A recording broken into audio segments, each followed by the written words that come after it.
You weren't weak because you stayed.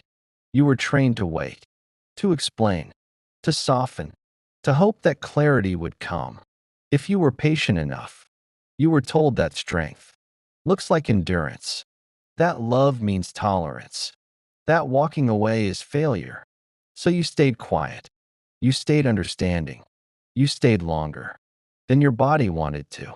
And what no one told you is this: real emotional strength doesn't argue, it doesn't convince, it doesn't raise its voice, it decides. And the moment you feel that shift, everything changes. Not dramatically, not explosively, quietly, irreversibly. At first, it didn't feel like strength. It felt like withdrawal, like fatigue, like something in you going still. You stopped explaining the same feelings, stopped justifying your reactions, stopped preparing speeches in your head. Not because you healed overnight, but because your nervous system was done negotiating. You weren't angry, you were clear, and clarity can feel unfamiliar when you've spent years surviving on hope. Emotional strength doesn't look like confrontation. It looks like noticing that your chest tightens every time you bring something up. It looks like realizing you keep choosing the right words while they keep choosing comfort. It looks like understanding that someone can hear you and still not change. And instead of escalating, you withdraw your energy, not as punishment, as protection. This is where many women get confused because we were taught that silence means weakness, that distance means avoidance, that choosing yourself is selfish. But what you were actually doing was listening to your body instead of overriding it. Your body knew, long before your mind admitted it. It knew when conversations went in circles, when apologies didn't lead to repair, when reassurance never became consistency. And slowly, without drama, you stopped reaching. This is not detachment. This is decision. Detachment is numb.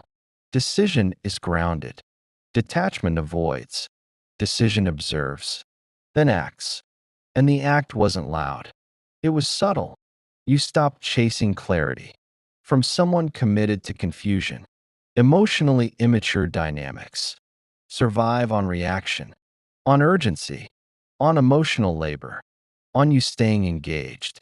Long after nothing is changing, emotional strength disrupts that system by refusing to participate, not to prove a point, not to win, but because your nervous system no longer tolerates instability disguised as connection.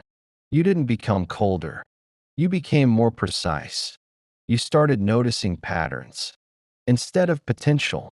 You stopped explaining how something felt and started asking whether it felt safe. And once safety becomes the metric, everything else rearranges. Decisiveness isn't dramatic. It's the moment you realize you don't need one more conversation to confirm what your body already knows. It's when you stop waiting for emotional maturity to arrive in someone else. It's when you understand that consistency is not something you negotiate for, it's something you align with. And alignment doesn't require announcement, it requires movement. Sometimes that movement is stepping back, sometimes it's stepping away, sometimes it's simply not stepping forward again. This is why emotional strength feels lonely at first, because you're no longer feeding a dynamic that relied on your overfunctioning.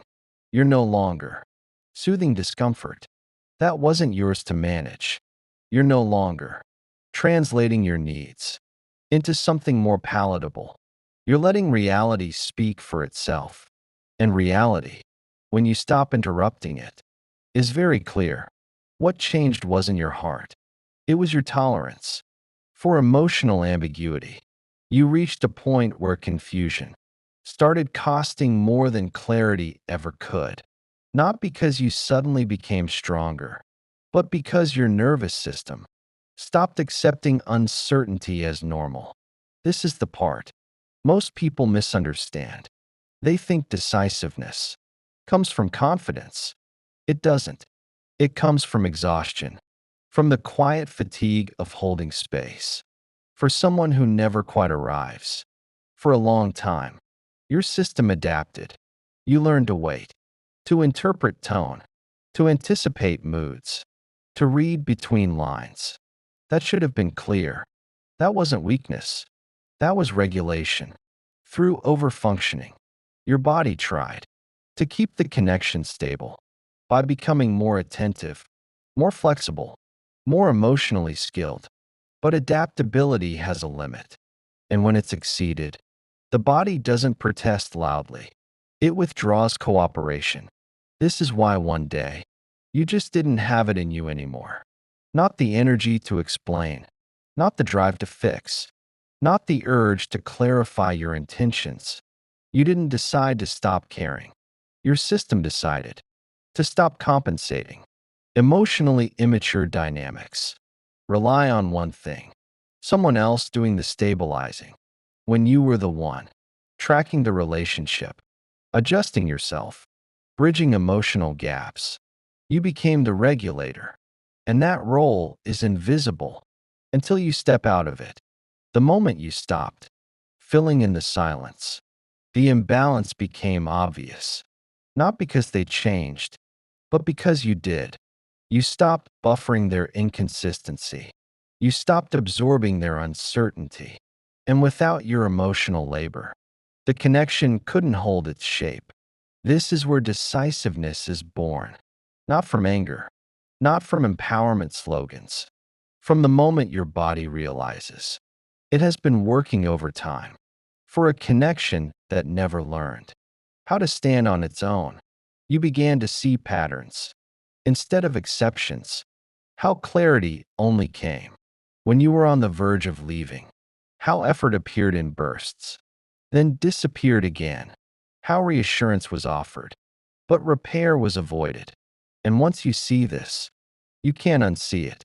Emotional strength doesn't confront patterns. It responds to them.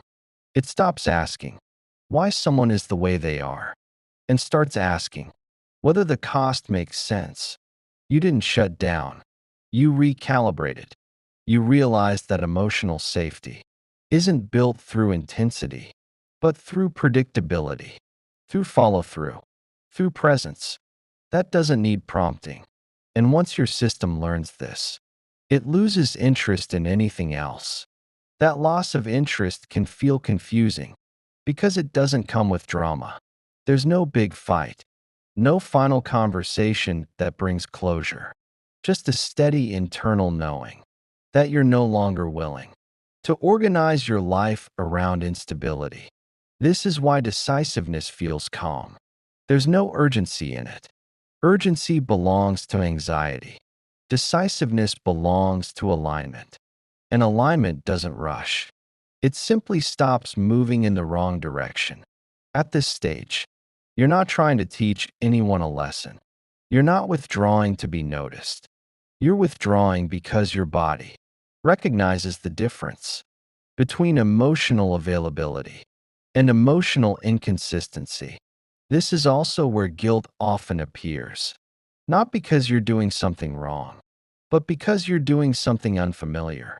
You were rewarded for patience, praised for understanding, validated for staying. So when you choose yourself, without explanation, it can feel like betrayal, but it isn't. It's correction. You're no longer prioritizing potential over lived experience. You're no longer staying connected to someone's intentions while disconnecting from your own sensations. You're letting your body lead. And your body doesn't speak in ultimatums. It speaks in signals: tension, relief, resistance, stillness. Decisiveness is simply listening. The first time. This is not emotional shutdown. This is emotional maturity, integrating into action. And once it does, there's no going back to noise. There was a time when emotional intensity felt meaningful: raised voices, long conversations, highs and lows. The feeling of being pulled towards someone, even when it hurt. It didn't register as chaos. It registered as depth. Intensity gave your nervous system something to organize around, something to focus on, something to fix, something to anticipate. And when the connection was unstable, your body stayed alert.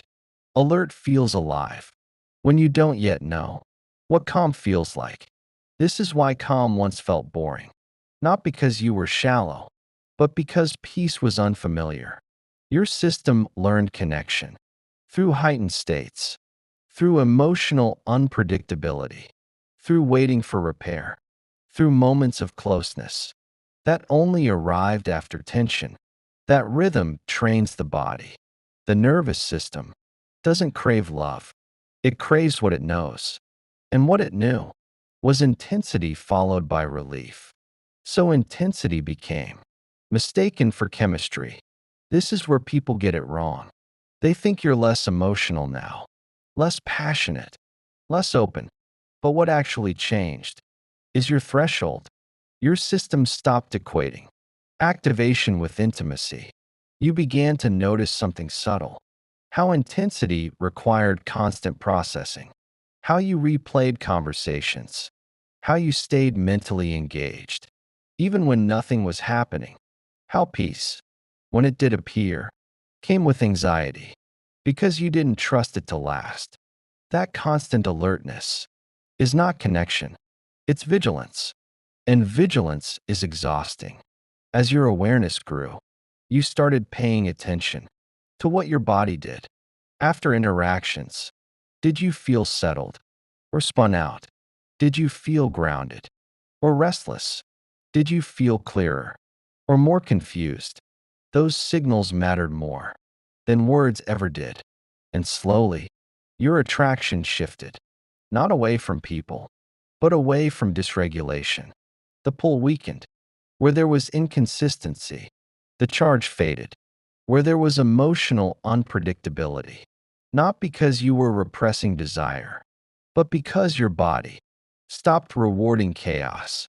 This is the moment many people mislabel as detachment, but detachment is numbing. What you experienced was discernment. Discernment feels quiet. It doesn't chase answers. It doesn't escalate conversations. It doesn't need to be chosen back to feel okay. It simply notices.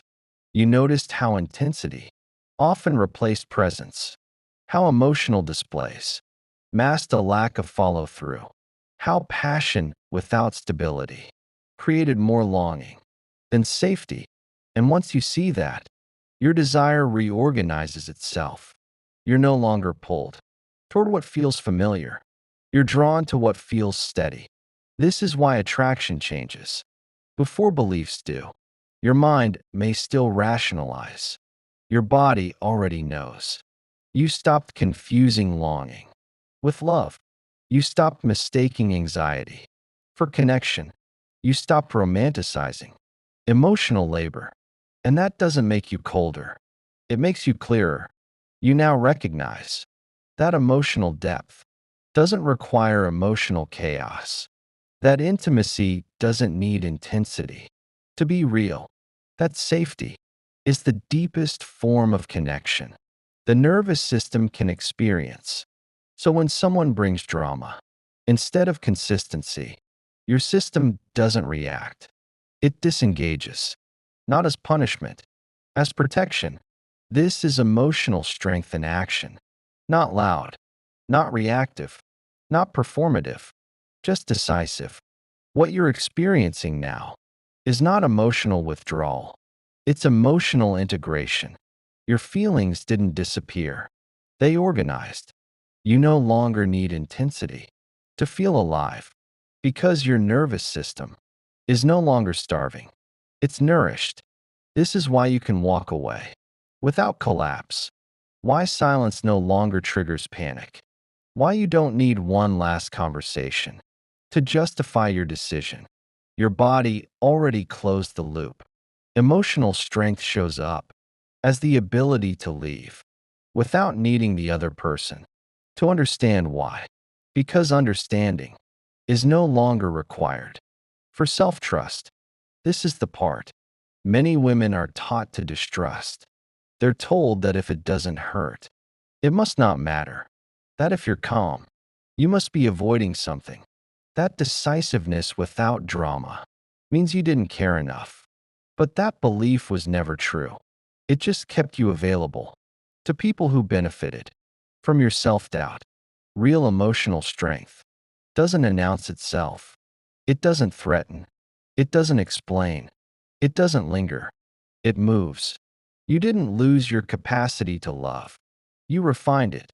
You learned the difference between emotional depth and emotional depletion, between connection and consumption. And now, when something doesn't feel right, you don't argue with your body. You listen. This is the kind of strength that changes your future because you no longer negotiate with discomfort. You no longer stay to prove loyalty. You no longer confuse patience with self-abandonment. You choose based on how you feel after the interaction, not the story, not the potential, not the hope, the aftermath. That is discernment.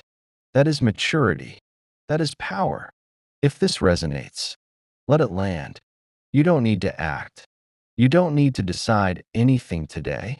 Just notice where your body already feels settled. That's where truth lives. And if you're in a season where you're choosing calm over intensity, clarity over confusion, and yourself over explanation, stay here. This space is for women who are no longer trying to be chosen. They're listening, and they're done ignoring what they already know. If you want to continue this work groundedly, without urgency, without fixing, you're in the right place. You don't need louder emotions. You need clearer ones, and you already have them.